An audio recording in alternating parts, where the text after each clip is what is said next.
Welcome to Discovering Grayslake, a podcast dedicated to the stories and people that make our town truly unique.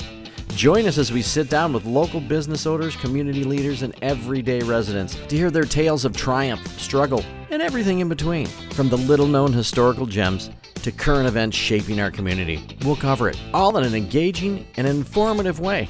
I'm your host, David Wool, and together we'll discover the heart and soul of our town, one story at a time. Today's podcast is brought to you by the lovely folks at Keller Williams North Shore West at the Sinkmars Group. Motivated not by numbers, but by helping you feel at home in our community. Jody Sinkmars and her team are committed to serving Grayslake and its neighbors with the utmost care. Call Jody today at 847-767-7358 or visit the Sinkmars Group online at sinkmarsgroup.com to get started on the path for the home you love right now. This podcast is also brought to you by the Cashmore Financial Group. Financial advice for everyday people. Turn your financial stress into financial success. Call us today, 847-231-6150. All right, ladies and gentlemen, we'd like to welcome everybody to our inaugural, is that how you say it, inaugural episode of Discovering Grayslake. I couldn't think of anybody better to start off our show and bring to Grayslake, so I'd like to introduce everybody to Mr. Michael Pruitt. How are you, buddy? I'm doing good. It's a pleasure being here. When you called me, I was like, okay, what wild thing is Dave coming up with now? But I think this thing has legs, so I'm more than willing to participate, and I'm an open book. So awesome. Well, if you screw this up, it won't get legs. Okay. So no pressure on you. No worries. First episode, you guys heard the little tag in front. We would really like to thank our sponsors that have made all this possible. And so we're going to dive right in. I know most people know you, Mike, from being at the Vine. That's your gig, right? Yeah, I mean, I'm hoping that's what most people know me for. It's on the good side of things. Yeah, not my high school life. In high school, I was a little bit more of a deviant, and I went kind of by my own book, and at times I was told I was a little insubordinate. I talked too much in class and stuff, and I think that's probably why I got into the restaurant industry. I like to socialize, and we'll dive into it a little bit, but I think that's the socialization part of the restaurant industry that we lost the last 3 years, and we're kind of gaining back. So, amen. Yeah. All right, so we're going to turn the clock all the way back because I've heard a little bit of your story, but I want to make sure that we should get to share it with everybody else. So I'll start with this: is it true that you started your restaurant career as being a bus boy, which used to be next door over here at the Last Chance? Yeah. We moved here in 96, 97 from St. Petersburg, Florida. Okay. People always ask, why'd you guys go north when most people go south? And it was kind of one of those things. My dad traveled a lot, and he would travel back and forth to Chicago, and we just got to the point where we were only seeing him once a week, sometimes every other week, and we decided let's uproot and go north. So we moved here in 96, 97. I was just about to start my freshman year of high school. And my brother, Brad, my older brother, who works for GFX, he's been there forever, he got a job at Videotape 2. And he was going to start a week or two later. And I was like, naive 14-year-old kid. I'm like, I'm going to go get a job too. So I went knocking on doors, went right to Last Chance Saloon, and did the one thing that anybody in our restaurant business hates is I went and called him on a Friday during rush hour. And lucky enough, Gary Jr. Picked up the phone, frantic, and he was like, "Can you come in now?" And I was like, "Yeah." So I jumped in car, my mom's car, and she dropped me off. And here I was, 14-year-old, walking into the bar and ready to bust tables. And who knows what I was getting into. I was naive. I jumped into the business. My first shift ever, I'll never forget this, it's probably like the first hour in. One of the waitresses, like, somebody threw up at one of the high tops. So I was like, oh, man. And I was like, all right, here we go. So I walked over to the table. A little kid literally filled up a 2-inch deep pan of his, hopefully it wasn't his dinner that day or the special. But I had to carry that thing. It was like walking a bomb back to the kitchen. So I was like surprised I still stuck with the business, but I fell in love with it. Like I said before, it's a social part of it. I'm a social butterfly, and it was a welcoming group. As long as Last Chance has been here, it was a staple. It had its quirky things. It had its things that it did differently, but there was a reason why people went there, and it was always busy. How long did you bust tables there? Oh, man. So I started out with 14 bussing tables. They actually didn't even have me fill out they didn't even know I was 14 at the time. So I might have gone under the table a little bit. I can't remember that far back. But I probably started serving at 18 and then bartending right at 21. So I worked in the kitchen a little bit. I kind of did everything. I helped manage. Anything Gary needed, I would wipe the hundreds of photos down after school, dust them. It was just anything I could do to pick up hours. And I was all about saving my money and putting it in a sock drawer. Well, that's what I was going to ask you. Did you do it for fun, or did you have, like, you just wanted to make money? Yeah. I just wanted to work and make money. And it was one of those things I probably could have focused on school a little bit more. There was times I'd forget to do homework because I'd rather work. But it kind of put me in the position I'm in at right now. It kind of started my future. And I was in high school and college learning how to do graphic design and website design and stuff like that. Which you still do. Yeah. I once I got into college, I was like, I don't want to sit behind a computer my whole life. And I feel like I do it now more. So not only internally, but from the events that we run and some local businesses, too, that need help here and there. I'm always one that somebody calls and says, hey, I need help with a website or a logo. I heard you do it. I'll help them out, even if it's for a couple $100. It just, I've been there. And sometimes if you don't know how to do something, it's good to have somebody to help you out. Especially when you're trying to start a business and you don't want to spend all your time making a logo and building your website. You lose the passion for what you really want to do. Well, and it gets expensive and not only time consuming, but there's times too where I ask for help on things, our logo design, because there's only so much. For the last 17 years, I'll look at my logo or look at my advertising or something where I'm like, I don't want to do the same thing every time. You gotta, and there's only so much your human brain can come up creativity wise. So and sometimes you stand too close where you kind of lose the perception of what other people see. Yeah, and I've had many people in this industry that have helped me out. Derek Baker from Relish, he's huge. I'm actually wearing one of his Relish brand shirts right now. It's a Vine shirt, so he helps us out. Steve Nilsson helps us out with photography on some of our food shots and stuff. So, you personally, you've helped us out with video shoots, drone footage, and for some of our events. So it comes down to time and ability, and it never afraid to ask for a hand. Right. So.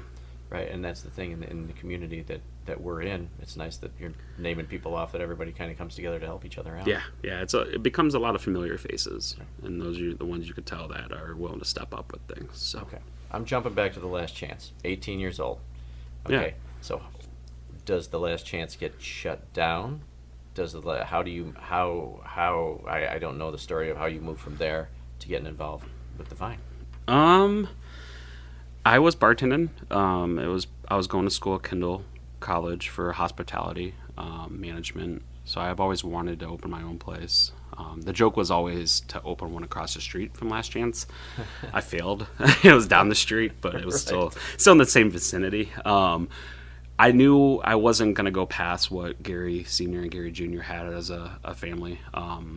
So I knew ownership on my end would have to be somewhere else. So I was bartending, and Mike Desco, a name Mike Desco, wow, can sometimes ring good or bad in Grayslake. Sure. I'm not going to say too negative about him, but I kind of got my foot off. And he approached me one day and said, hey, we're looking to open a restaurant. Would you want to come over as a bartender? And I'm like, well, do you have managers? He's like, well, we can use a manager too. He's like, I'm hoping you go that direction. And so I went to meet two of his partners at the time. It was Bill Varmer and Mike Agostino, and sat down with them at Tony's, not Tony's, Bakes, owned by Tony. Right. And I'll never figure this day. I'm sitting down the three of them. Tony comes over the table, which I've known Tony for years, and he's been kind of an uncle to us in this industry. And he comes over the table. He's like, Mike, who are these guys? And I'm like, well, these are some guys I might be opening a restaurant with. And he looks at them, and I'll keep it PG. And he looked at me. He's like, you don't F with Mike. And I just, to this day, I was like, okay, I think I'm in the mob. Wow. And but no, Tony has a big heart, and he was just looking out for me. But it was kind of one of those things. I sat down with him. I said, what do you guys have planned out? And they said, well, we have a location, but we have nothing else. And so that's when that light bulb went off. Once again, naive. And I said, give me 5%. I'll design it from ground up. And I should have went higher. Yeah. So but I went in with nothing. And I met with my parents that night, and I looked at them, mom and dad, and I said, hey, would you guys want to be partners in this too? And they looked at me and they said, it's too risky, but if you fail, you can move back home. And I was just at the time living with my wife. We were in an apartment in town from Lou Frank, another name in Grayslake. And so I was like, okay. Made me a little bit more nervous, but at the same time, I'm like, it's what I want to do. Right. So at that point, we needed a carpenter. So we brought in Ryan Missouri, who was local, as a fifth partner. He did his portion of the buy-in at whatever 5% into 100% divided by 4 is, because I only had the 5%. They divided the other ones evenly. And he did his buy-in to do all the construction and carpentry work at that. So we built in. Originally, it was just going to be a wine martini bar. Actually, no, it was only going to be wine and beer. The martini story comes later. And so wine and beer, and we started designing and going through everything, and our budget was small. It was very small. And today's times, it was probably would have been set up for failure with how small it was. Interesting. Literally, and aspect of what we're doing our expansion right now, which is my third expansion after being open, we are about 1/5 of what I've put into the new patio and kitchen is what we use to start the Wow. Yeah. So that kind of puts in the aspect of what we were starting. What year out was with. that? God, we started January of 2006, but 2005 is when we started coming up with it, because we were. I can remember the night we came up with the name, because originally it was supposed to be called Bin 101. Bin 101? Yeah, because on the aspect of wine gets stored in bins, and then 101 was the address, or still our address, and also we wanted to do wine classes at the time, which 101 is kind of a curriculum. Sure. So at the time, the name was cool, but I wasn't a fan of it. And then we were sitting at the hardware store, which a lot of people in town might have remembered. With and the best plumbing in the yes, in town, I was right? having a beer at the bar. So I just turned 21 at that time. So sitting there having a beer, and that's when we came up with the name The Vine. And it was the logo right away. We concepted off of the View. So if you look at the View's logo and the Vine's logo, they're very similar. And the reason the thought process was the View was huge then. It wasn't the political show it's come out to be now. But 90% of our clientele were female at the time. And we wanted something that was familiar, and that was kind of where we came up with the logo. That's so awesome. We started building, and we got open in September of 2006. We had a later date to open, but we ended up doing a soft opening the 6th, 7th, and 8th of September of 2006. Our grand opening was September 11th. Not by choice, we were out of money. And Gotcha. I mean, we owed, at the time, probably close to $20,000 to contractors that were very good to us, that were willing to wait till we got our feet off the ground. So like I said, we were set up for failure. But the community came out, and we hit the ground running. Some people weren't supportive. I still have emails to this day where people were like, this is a big city idea in a small town, it's going to fail. But I use that as encouragement. And We talk about that stuff a lot. yeah, so we kept pushing. And so, here I was, this 21, 22-year-old kid starting my dream. And the reason why I say kid, I mean, I was just learning about wine legally. And meeting vendors for the first time, learning how the industry was. And during the whole process of designing it, we weren't going to have a kitchen. We were going to go, I called it our Subway menu. It was literally going to be cheese and meats and crackers and maybe some deli sandwiches. I put my foot down, and Ryan Missouri was there to back me, saying, no, we need a kitchen. We need food. Probably the best thing we did.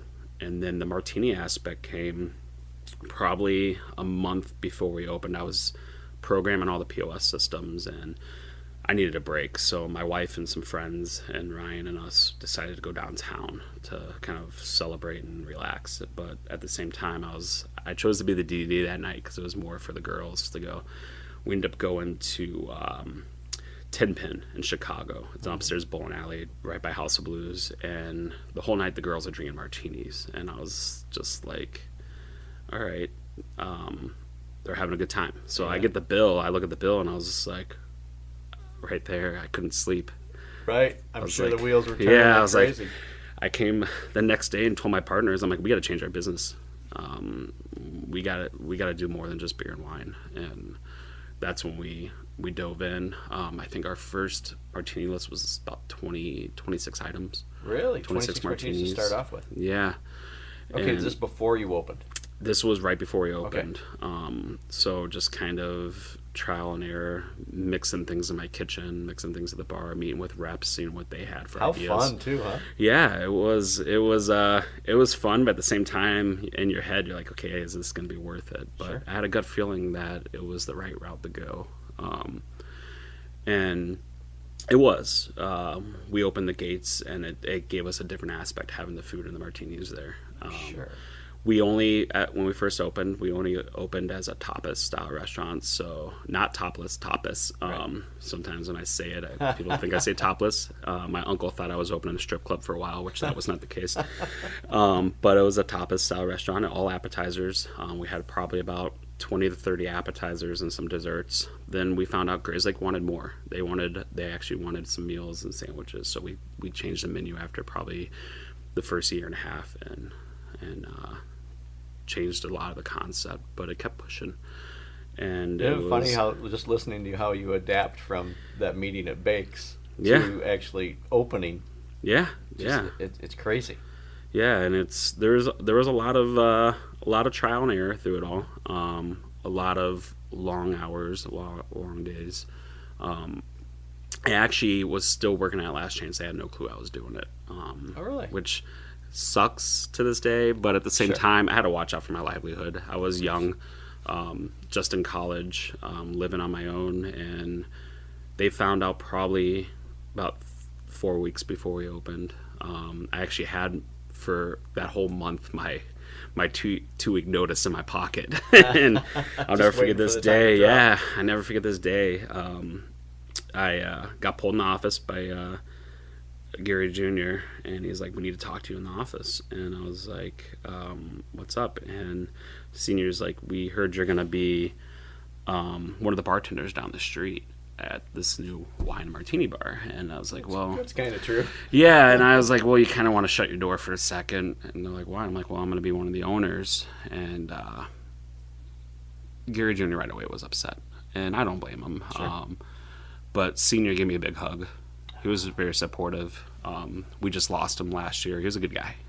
Yeah, he was a big influence. A big part of your life. Yeah. Yeah, especially giving you the initial opportunity all the way through. Yeah. And supporting you when you walk out the door like that. Yeah, he did.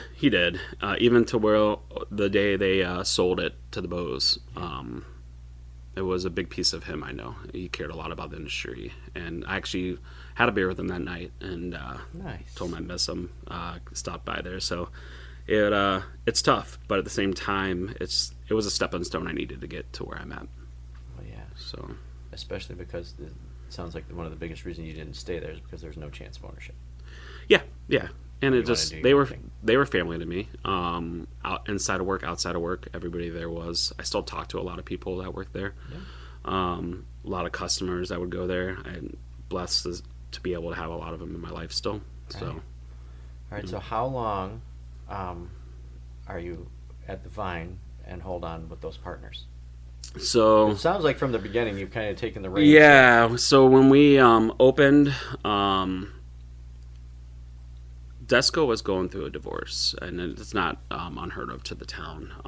Only that too, we got put in the position to where, lucky enough we did, to where we had a divorce clause in our buyouts, and second somebody was going to go through a divorce or something outside of work, that they had to put their shares up for sale.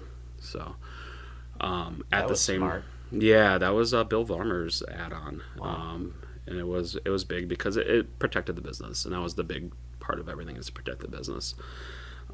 So after that was happening, we were looking to expand.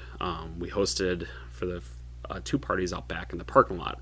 And I say parking lot because it was a parking lot. One of them was for Mike Ellis, the village manager, and Tim Rafferty. It was their jointed birthday, and we did a pig roast. I'll never do a pig roast again. That was the second pig roast I did, and it's tough. But we realized then we need something outdoors, and that's when we started to want to build a patio and to expand a little bit. At the same time, we needed funding to buy Desco out and everything. So that's when I approached my parents again. I said, "Do you guys want to be part of this?" And right away, they were like, "Yeah, how do we get in?" And so they bought in at equal shares to everybody else. At the same time, they gave me permission to buy equal shares at the same price they all paid originally, instead of jacking it up. Because, I mean, we were... Fair enough. Yeah, we were expanding. We were successful. It could have easily been more. So Sure. I appreciate that chance. And so I did. So now me and my dad each had 40%, and we had our 3 partners, Mike, Bill, and Ryan at 60%. At the same time, we found out the building was in foreclosure and was about to be sold to Chick Martin, is what we were hearing, who was still in Grayslake. They were going to build condos in town. They actually had a condo office in the front of the space. Lucky enough, in our contract, we had first right of refusal to buy it. So at the time, Mike Agostino, who I respect to this day, is an amazing guy, an amazing story for him. He jumped up and purchased the building. So that was it was probably 2008, 2009 maybe. Wow. So here we are, new landlord, new building, and a future to kind of go through. And being partners with my dad too, was like, okay, cool. That's awesome. Yeah. Right. So, and then 2012 was when I think we saw our biggest growth as a business. So in that time of 2010 to 2012, I started to become really good friends with Joyce Campbell. Familiar name with Grayslake. You can't turn a corner without seeing something she's influenced. And she was a mom to me in this business. And not the business of the restaurant business, more of the socialization, the networking business.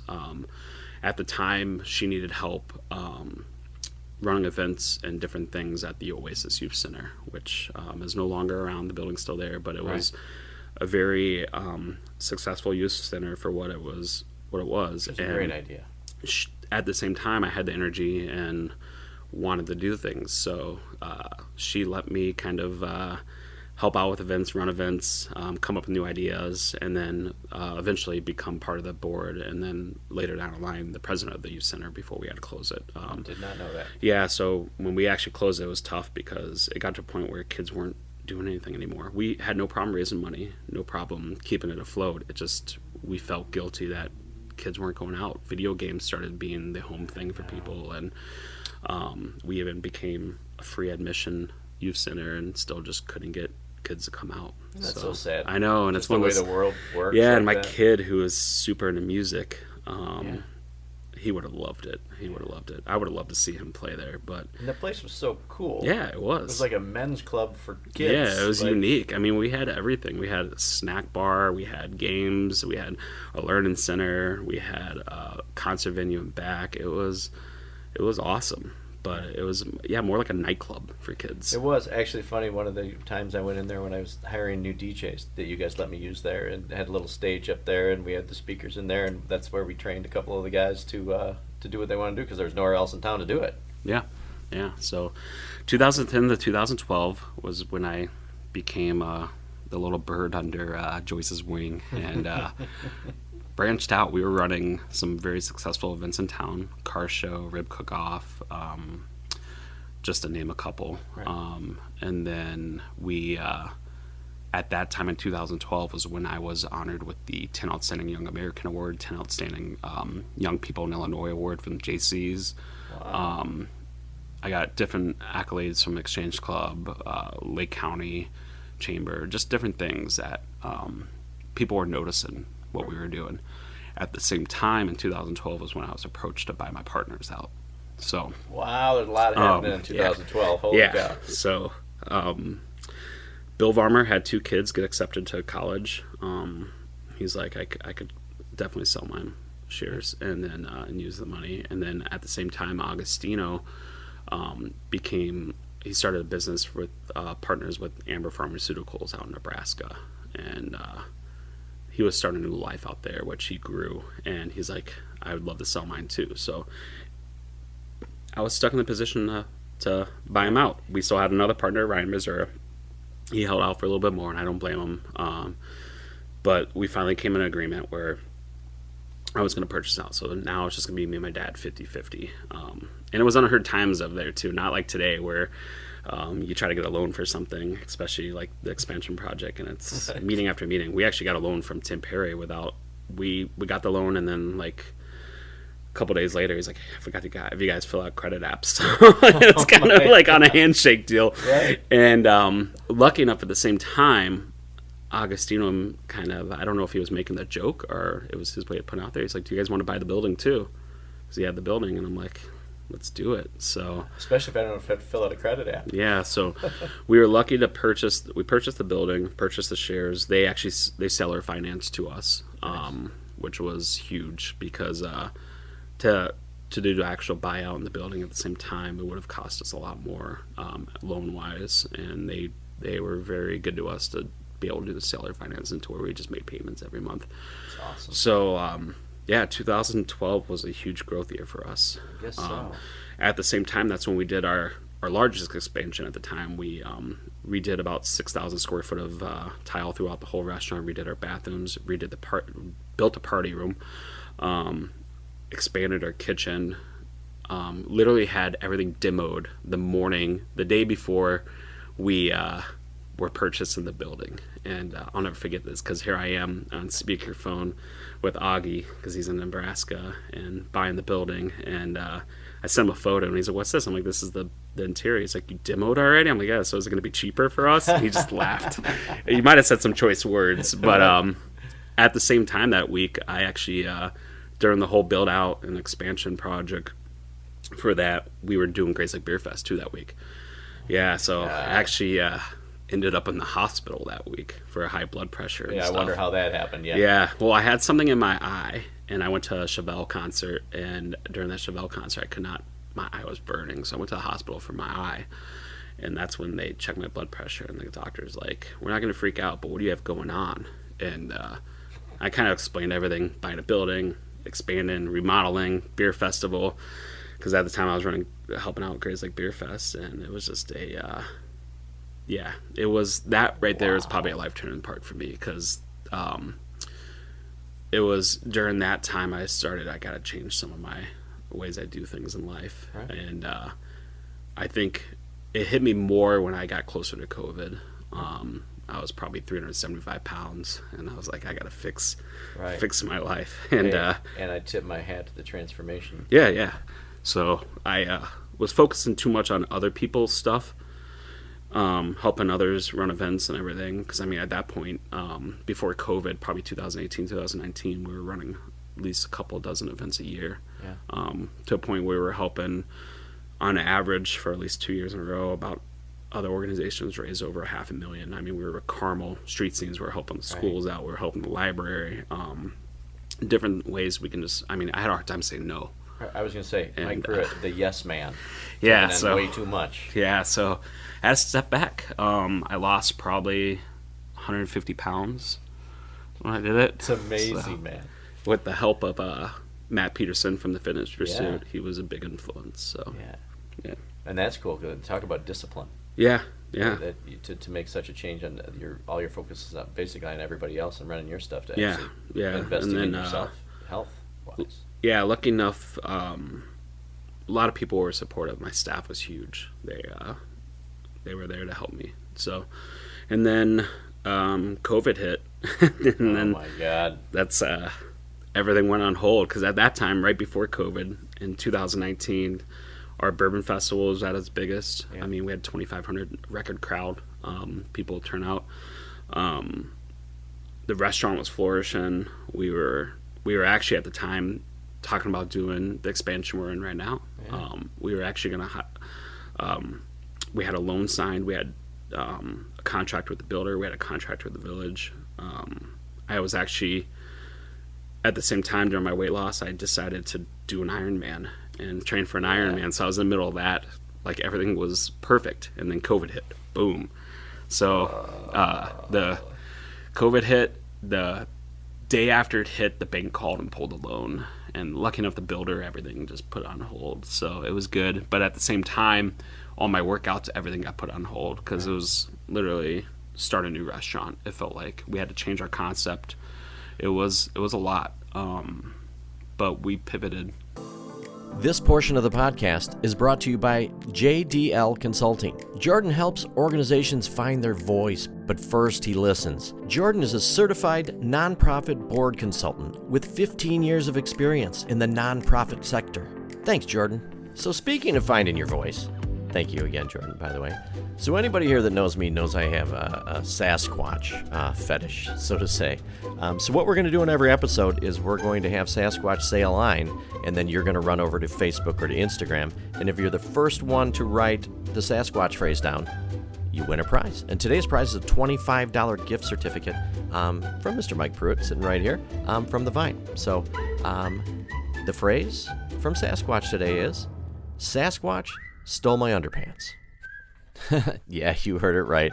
Sasquatch stole my underpants. And yes, I do know that I'm a dork. So run over to the Discovering Grayslake podcast, either Facebook page or Instagram page. Write that phrase down. You're the first one.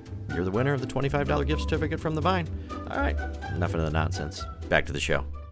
You sure did. Yeah, yeah. Yeah. How about the support that you got from the community during COVID? I think out of all the restaurants here, I think the steps that you guys made to accommodate yourselves to try to stay alive, but B, to accommodate the community in a time when they felt they're all stuck in their houses and couldn't get food to go. Yeah, so to understand that, it was kind of a step back for us. So we had Sunday, the day that Pritzker announced that everything was closing. I had a party planned at my house from one of my bartenders, and he helps manage and stuff. His name's Mike Sternrouse. He's dating my head chef, Amy. They live together. They've been together for a long time. So we were supposed to go downtown, about a dozen of us, and it got canceled because the restaurant we were supposed to be at had to be shut down earlier. Chicago jumped earlier than Illinois. And so here we were watching TV, and I'll never forget this day. And Pritzker's on TV saying we're shutting down the state, and I look at my wife, look at the driveway, all my staff's walking up. I'm like, well, staff's here. So we met with them, and I put it in their ballpark. I said, okay, the ball's in your hand, guys. What do you guys want to do? And they all chose, let's stay course and follow. And they were nervous. Nobody knew. And it became political on a lot of fronts. It became a lot of, some people told us this is what you should be doing. We watched some places open. They chose not to. They chose, and I was going to do whatever they wanted to do. I mean, would I have wanted open? Yeah. Was I seeing other places packed? Yeah. But at the same time, I was nervous. And to have them look at not only their safety and my business at the same time and choose that thought process and not argue over it. I mean, it was anonymous. We just chose course. So at that point, so Sunday night, I was probably up till like 4 in the morning. We came up with an idea. The next day, that Monday, because we were allowed to be open Monday because we had to close St. Patrick's Day, which was Tuesday. So we through a little gathering to where we had music to help raise money. We sold all of our inventory, about $60,000 in liquor and wine. I'm like, just get it off the shelves. Right. Let's get rid of it. It's not going to do me any good. We only thought this was going to be like a 2-week thing. I'm like, I can order it again. I think they told us a month. And at the same time, I kind of came up with the idea to sell names on a shirt. And we were calling it a Community Strong shirt. And we raised $45,000. No way. Yeah. I had no idea it was that big. Yeah, so we were just at the time stocked up to about 60 employees because we were about to open the patio. It was about to be our busy season, and about a lot of them are college kids and high school kids and stuff, and the guys that wanted to work that felt safe to work. I kind of told them, this is what we're going to do, and they stuck by it. They showed up, so we had about probably 20 of us. The other ones, I paid them the money we raised was to pay all of our staff until we got the PPP, and then we paid them. So it was probably about 3 months until we had to kind of like just start to furlough people. So we hung on, but what a scary place, because a restaurant industry, that was probably the scariest place to be during COVID. Yeah. I mean, not a day went by to where you didn't have somebody upset that you weren't open, or you had somebody that was picking up food that might come in and coughing, and you're like, hey, well, everybody at my house is sick, but I'm good. And it's like, here you are, yeah, you have masks on, but you're nervous. You don't know what to expect. Right. But at the same time, we also, when we pivoted, we went to a full takeout and delivery business, and we were getting approached by all your Uber Eats, Grubhub, everybody, and we're like, no, we're gonna do it on our own. So we had a 5 to 10 mile radius that we were delivering food. And so you never did Uber Eats, you never did anything? No, you did it all yourself? We just paid our staff, gave them gas money, and we took out an insurance policy that would cover everybody, and we just delivered. We were doing about 120 to 140 deliveries, pickups, and to-goes a day. Wow. Yeah, it was crazy. And the amount, not only the people that supported us, but supported our staff, is the unsung thing. Is like, on average, you get like 20% tips, 30% tips. People were leaving $50 bills, $100 bills. It was just crazy. And the guys working, I mean, it was nice. It was good to see them actually enjoying it, but we lost that romance of the business. I opened a restaurant at least, to be able to socialize people, talk to people, especially not with a mask on. And I definitely wasn't opening up a Domino's pizza where I was just delivering food every day. So that was a big slap in the face. It kind of cut a lot of us out to where we didn't know when it was going to end. But at the same time, it's like, I wanted to see people again. I wanted to be able to talk to tables. I wanted to be able to enjoy why I opened a bar and a restaurant. So but we, like I said, we kept pushing through. We did other fundraisers during it, but we also kept trying to find ways to keep the community engaged. Lucky enough, a lot of people that would travel, and they still do, or work in the city, they were at home. So we had guys ordering food for lunch, food for dinner. They were ordering not just like they would order appetizers, desserts. Got to a point where we were allowed to do cocktails to go from the States. So we were doing cocktails to go, which I felt like a bootlegger. I would go to every Meijer or Walmart and wipe them out of every canning jar they had, and my truck was packed. And just to be able to make these cocktails to go. Right. And the little things like that helped us stay afloat. And then we just kept trying to be part of the community to where not only were we bored, but to keep people engaged, because I know people were bored at home. We were doing coloring contests for kids. Tim at Gift of Games gave us things to give away to people, which was huge. He was awesome about that. We with the coloring contest, we also one of the things when homecoming happened, none of the schools were allowed to have homecoming that year. So we would change the colors of all our uplighting that you gave us. I don't know if you still know I have that. I do not know that you have them. I'm missing a lot of them, I know that. But we would change the front of our building colors to whatever school's homecoming was that day to show them love. Cool. And I remember your front windows being covered with thank you posters and everybody from community support. I think the company was, I'd have to look at my notes, but Alpha Light, I think they were out of Chicago. They supplied us with different lit up letters that we would change the front, whether it was Hope or Community Strong or different things, just to keep people, when they drive by, they'd see these massive 4-foot tall letters lit up. This April 12th was my wife's birthday, and my bar manager Martha, who's been with me for 18 years, their birthdays, and they were both miserable, and I'm like, let's do something special. So we kind of put a thing out there without them knowing, saying, hey, come by for their birthday. So we had a progression of probably 40 cars with signs and fire trucks and stuff drive down Center Street. Awesome. Yeah. That is really, really cool. So. And you made it through. Yeah. You made it through. Yeah. How do you make the transition back after doing all that? Oh, man. That sounds like more of a headache than the other way. That was probably it was tough. It almost feels like the same transition we're making right now, hiring people back, Because, I mean, right now, if anybody's listening to this, we are hiring. We're expanding. We're looking for more cooks, dishwashers, bartenders, servers, hosts. But it was like one of those things. It's not only are you changing, pivoting back, but you're going back to opening. But also there was different things set up for us, whether it was how we had to clean tables, what we could have on the tables. During prep, what we were able to wear, they were changing almost every week. And we kept following it to a T. I mean, some people might be like, oh, you guys are idiots for doing it. But at the same time, we had so many people thank us that noticed. Sure. And a lot of times it wasn't more just for them or for the business. It was more for my staff and what they believed in and what we believed in. So... and everything was so politically divided, but you had to yes. follow the rules. And, Yeah, you know, it's so easy to judge until you're the one in those shoes. Exactly. And you're responsible for your employees. Yeah. So when we opened back up, it was kind of like, it was cool to see everybody come back in.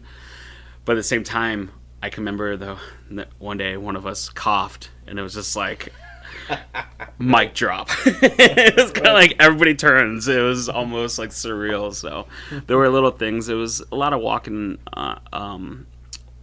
It was a lot of walking around on your tippy toes, trying to make sure that everybody that came in the doors were comfortable. Right.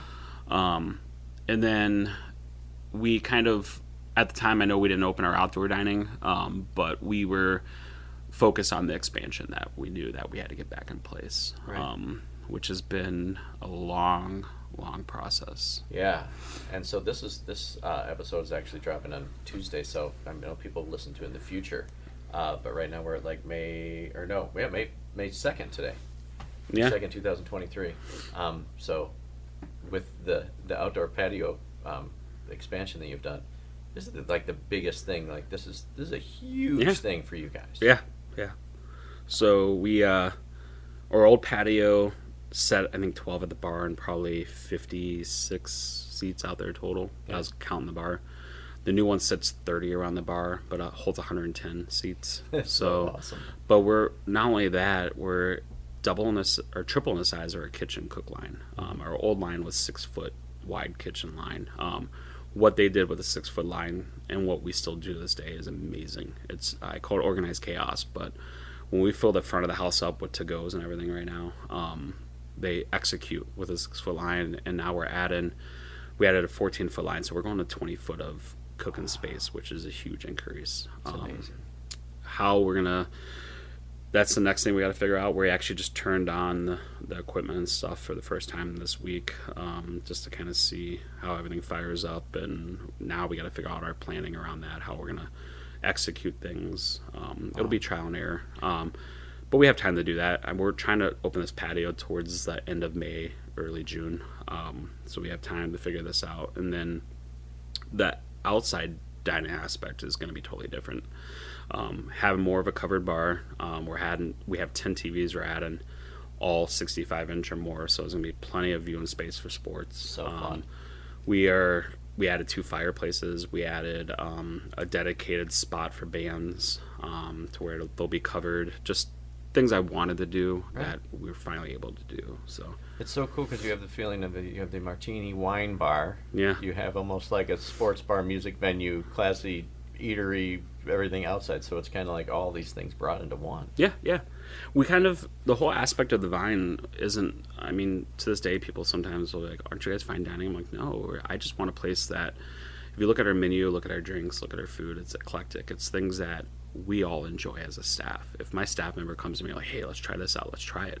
One of the things back to Augustino that he told me is try everything once. If it fails, don't do it again. Right. But you're going to regret not trying it. So when people tell me, oh, I wish you guys were more fine dining, I don't want that. I want somebody to be able to come in and watch sports, or just come in after doing lawn work, and then at the same time have somebody at the front of the restaurant sit at a table, enjoying a nice glass of wine, and maybe proposing to each other. Sure. Yeah, it's one of those things I don't want to put ourselves in one norm. I want to be able to be this neighborhood, community-driven restaurant, which I think we've somewhat hit that. Yeah, so. you can have that going on in front and have a burger and a beer and back watching the Cubs game. Exactly, and hopefully some football, because I see that the NFL package is going to YouTube now, so I've been on that. So being a diehard Bucks fan, don't hate me for that. I'll get to watch them minus Brady this year. But. Right. Okay, on a serious note, too, I want to talk about your relationship with your father through all of this stuff, too, and changes that have happened, because I know that seems like obviously one of the most important relationships in your life. Yeah, and how this goes together. So I'm actually going to see him this week, and he turns 64. I think I got that correct. Wow. 64. Actually, could be wrong. Could be 63. Don't hold me to that. But yeah, he has been a big influence in my life. He's even through COVID, he was always there to check in, make sure everything was going good. I mean, yeah, was he a partner at the time of the business? Yes. He was making sure the business was doing good, but I was doing good. And at the same time during COVID, I was retraining for the Ironman again, which I ended up doing in 2021. Took 16 and a half hours, but I still finished. That's got to be one of the biggest accomplishments of your life. It was big. That's huge. But during that time, 18 months, going on actually 19 months now, he was diagnosed with liver cancer. So sorry to hear it was a too.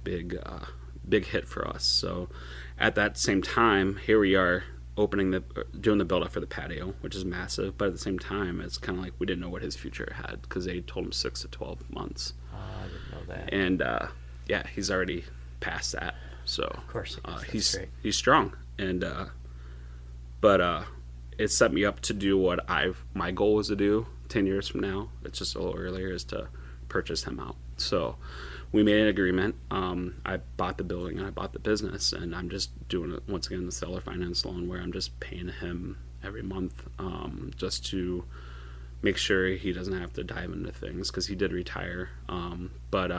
And he's living life, and the only thing we could do is just be here for him. But he's strong, and he's the Iron Man. Right? He is.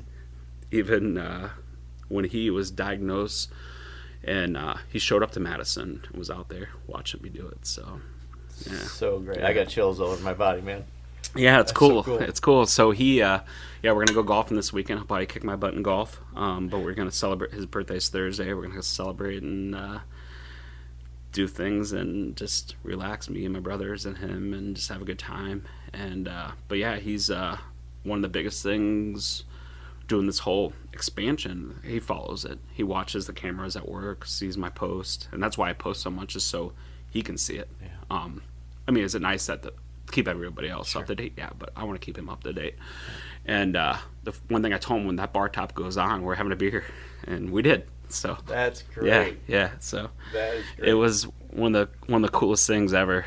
I mean, it's just a beer, but to be able to know that we got there is huge. He has to be so proud of you. He is. Yeah. And knowing that you couldn't have done it without him. Yeah. So that's awesome. And you know what?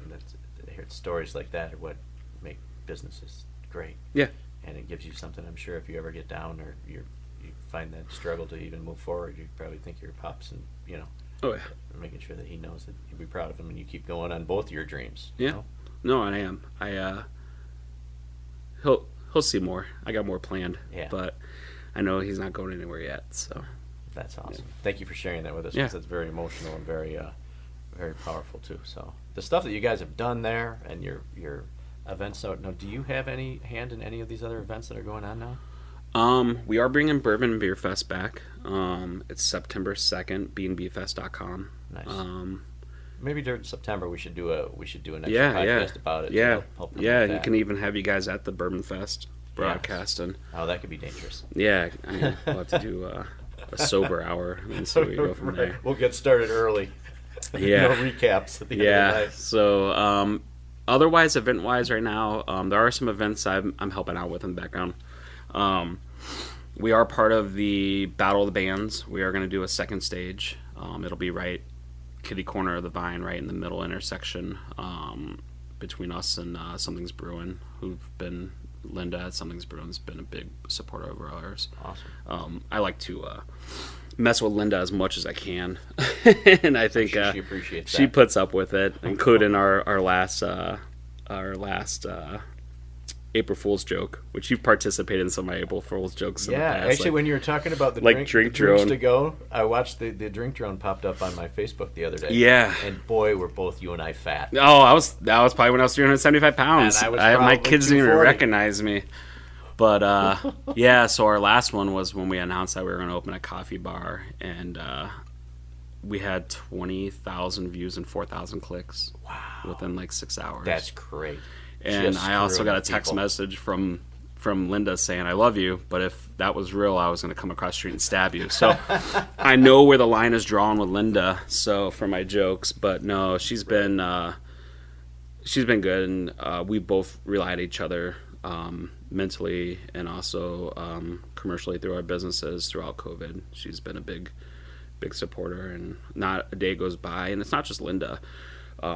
During COVID, I was communicating with the Bose family and other people too. It's just you had to rely on each other. None of us knew which direction things were going to go. So I think I hope that anybody listening, especially this podcast itself, that sometimes we forget that COVID was so short ago, and how good we have it today. Yeah, and not to take one moment for granted that the freedoms that were stripped from us, the things that we could do. Yeah. And not saying that in any political manner, but just the things we couldn't do, and how everybody should really get outside and enjoy. Yeah, I was actually at the mall Sunday, and I told my wife, we went to the mall real quick. I go to the mall a lot, but I've never seen it that packed. Yeah. It was insane. Yeah. And you just could tell, hopefully that's a sign that the economy is going to start pushing back. Amen. Hopefully, knock on wood. But yeah, so other events, there are some events I'm helping out with, but there's still a small leash right now. I'm keeping on myself because I don't want to go back to other bad habits, and I still have a big focus ahead of me with the patio in the next month or two. So. Yeah, and it'll be great the day that opens. Yeah, I think that you're going to get community support. I hope so, bad because that I you don't have to worry have about. I have some fun things planned, and not only myself, my staff, me and my chef Amy were just talking about the other day. She wants me to bring back my golf outing, and doing golf outings again, and we want to do, like during Cub Sox, do parties out there, football, like small tailgating parties out there to we'll set up buffets. We want to do live music. We have some bands already booked. It's just we have things we want to do, and it's just one step at a time. Yeah. I'm willing to wait and do things right, and there's a lot of hurdles still ahead of us with some of our vendors that we need things finished first before we can open. But I've learned if I rush things, it's not going to be done right, and I'll regret it. So exactly. And it sounds like staffing is a big issue too. It is, but I when I get back from my dad's, I have probably 8 interviews set up. So there are people show up for coming those through. interviews. I hate when people don't show up for interviews. Yeah, no, we had a lot of that during COVID. Yeah. Everybody wants to make money, but nobody wants to work. Yeah, that was a weird thing. We didn't get it, and it's hard because the staff that I have that you see on a daily basis, they work, and they're awesome. Man, you have the most loyal staff. It's so nice walking in there and seeing the same people. You guys are truly a team. Yeah, no, they are. They're family. Yeah. It's just one of those things. It's I never thought when I opened a restaurant that it would be that family feel with your staff, but it is. And it sucks because a lot of my staff that I used to have, I still talk to them. I've had beers with a couple of them. I have gone to concerts or events with some of them, so I still have a good relationship. But it sucks, good or bad. If somebody leaves, it's still hard. It's hard because you do spend time with them, right? A lot more than you do your own family. So. Right, exactly. Yeah. So I'm glad it's worked out like that for you, because not every business is like that. No, I couldn't work in a place that I couldn't enjoy the time with my staff. Right. It'd be weird. Well, those values and everything come from the top too. So I tip my hat again to you for building such a great community and especially where you work and supporting this community of Grayslake. Yeah. That's what this podcast is all about, is bringing people together and hopefully to do everything locally and just to hear the names that you have mentioned today. Yeah. And the community support you have from here and people you rely on and people that you lean on and learn from too. So it's awesome. All right, we're going to take a quick break here to do something that we're going to introduce to our listeners. And Mike, I hope you're okay with it. Could we call it the hot seat? Yeah. You all right with that? Uh-oh. Yep. So what we're going to do is I'm going to ask you a bunch of questions. We're going to take a little lighter heart. Yeah. Take a little break.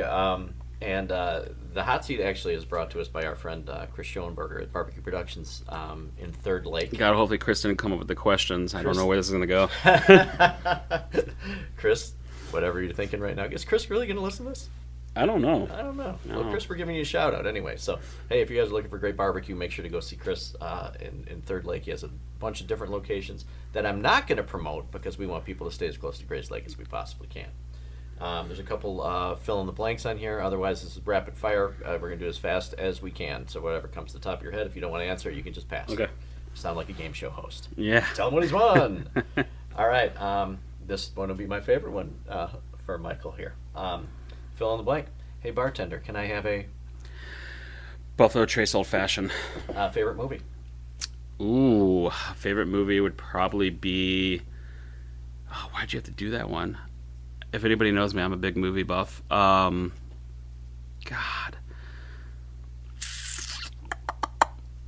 That's a tough one. Try this one. One of your favorite movies. One of my favorite... It's still a tough one. All right, forget it. We're moving. Yeah, we'll go back. Let me go back to that one. No, you don't get a second. We would think about it at the end. Burger or hot dog? Burger, hot burger. Favorite ice cream? Chocolate chip mint. Favorite sports team? Bucks. City or country to live in? City or country to live in? God, I would have to be Colorado if I could go somewhere. Okay. Favorite holiday? Favorite holiday would be Christmas. Have you ever run an Ironman? Yes. Oh, sorry. That one wasn't on the list. Highest bowling score? Ooh, 297. Wow. Yeah. Last show you binge watched? Binge watch? Yeah, binge watched. Sorry. It's almost like every week. Last one I really got Yeah, the into last that from season to season, Stranger Things would probably be, but that's not the last one I watched. But the last one I loved. Okay, last one you loved. Early bird or night owl? Night Owl. Go-to karaoke song? Go-to karaoke song. Piece of shit car. Sorry guys. Oh, nice. I love it. And I got my movie. You want my movie? Yeah, I want your movie. Braveheart. Oh, thank you. Mel Gibson. Oh, man. Yes. Coke or Pepsi?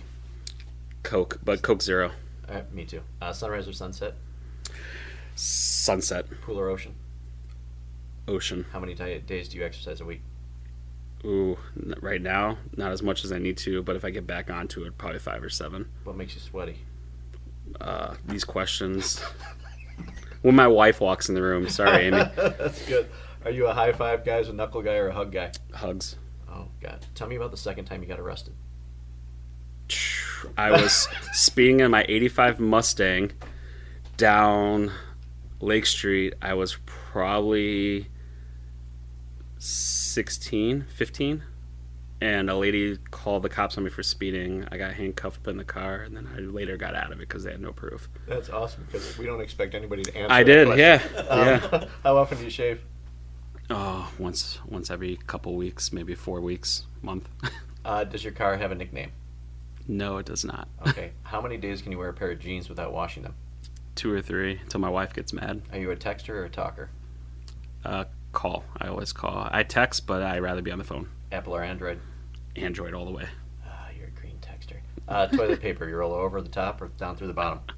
Over the top. Do you prefer truth or a dare? Deer. What do you put on your pizza? Pizza? Ooh, I like giardiniera pizza with Italian beef. Nice. Name a celebrity you've met. Celebrity I've met? Oh, man. Recently? Yeah. I'd probably be the Loefflers. They're local boys, Sam and Pete. How many bad decisions have you made this year?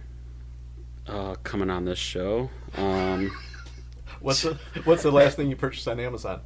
The last thing I purchased, steel divider strips to joint 2 tabletops for our new patio top. Everybody's going to say that. Have you ever left a 1-star review? No, I have not. Okay. I think if I've had a bad experience somewhere, I just don't. I'm so frustrated I don't even go online. Right. I'm more trying. Normally, if it's something like shopping somewhere or something, and it's happened, I end up just trying to go what I need to find somewhere else. So yeah, I've never left a 1-star review. Okay, last one. I would never do blank again. Never do blank again. Open a restaurant. No, I'm kidding. You've had some great I answers. probably won't do an Ironman again. That was probably the toughest thing I've ever done in my life. Wow. Well, thank you. I hope that's not too silly for you. I didn't know you're an Android guy, though. Oh, 100% Android. Since you own a restaurant, and your food that you have, what kind of food do you eat at home? So it depends. Me and my wife like to cook a lot of fresh stuff, so a lot of veggies, meats. But if we're in a hurry, I like chicken wings a lot. Chicken can't Yeah, go wrong with I chicken love wings. using my smoker. So Nice. So you actually do work and actually cook at home? oh, we cook every night. Really? Yeah, and if I'm not cooking, she's cooking. Yeah, so unless we get caught up in daily lives, that couldn't happen. We'll go out somewhere. But yeah, we cook at least one meal at home. Nice. So All right, you've named a lot of people from Grayslake, so let's end this show this way, because I'm sure we're going to have you back on about the Bourbon Fest and everything. So we want to make a great show, and we want to uncover some people maybe people don't know that much about that are in our community. Maybe people are giving back, or a business maybe people don't know a whole lot about. So I want 2 people that you think, I'm not making any promises that I will, but 2 people that you'd like to see me interview. okay. First one, he probably goes under the radar a lot. He's been a big influence in my life. Probably one of my best friends is Marlon Rodas. So a lot of people don't know Marlon. Yeah, he knows who Marlon is. So Marlon works for the Grayslake Park District. He's high up in the Park District, and he also is with the Grayslake Chamber. So he does a lot of their marketing and planning and stuff. So Awesome. Marlon's one of those guys. I think he's in Tampa right now because he went to watch the Savannah Bananas, which, God, I wish I would have saw those guys. They're awesome. So fun. Yeah. So But fun. he's down there, and I think he's probably going to Kentucky next for the Derby because he never misses that. But Marlon is one of those guys when you need him, Yep. phone call, he's there to help. Whether it is take pictures at an event, help move stuff, do anything. But he's also one of those guys that's not only just there for Grayslake for events, but he's an awesome guy. You always see him walking downtown. He lives downtown, and he always walks his big husky. So, Nice. but or if you see him driving in his nitro with the husky head sticking out, that's Marlon. That's So, awesome. All right, who would be second? We're going to get on Marlon. Eric Bull. Yeah. Eric Bull started Lake County Jeep Club. Yep. He's all about supporting not just Grayslake but the whole community around us. But he lives in Grayslake, him and his fiance, and we help participate in his events when we can. And Eric's just a cool dude, huge heart and huge at doing what he can to just bring people together. Very cool. Very cool. Michael, thank you so much for taking the time to be Yeah. on here, and you know what, sharing your story and how emotional it is, and probably hard to talk about sometimes too. But Yeah. I think people in the community will really enjoy it. So, hey, if you're listening to the show, no matter where you're listening on, whether you're on Spotify or Apple Podcast or even on YouTube, wherever you're at, please leave a comment and tell me what you think about if there's anything that you really took away from the show, or if there's anybody else that you'd like us to interview, because I think this can. We're really doing this to bring people together in Grayslake and try to build some more community with good, positive stories. We're going to stay out of the politics. We're going to stay with all fun and help support each other along the way. So, discovering Grayslake's first episode. Michael Pruitt, thank you so nice. much. I didn't know I was your first. Yeah, Thank you. you're my first. Awesome. That might be a trivia question for later too. Yeah. Who was my first? Yeah. Pruitt. Yeah. So For your podcast. exactly. Thanks everybody for listening. We'll see you soon. Thank you.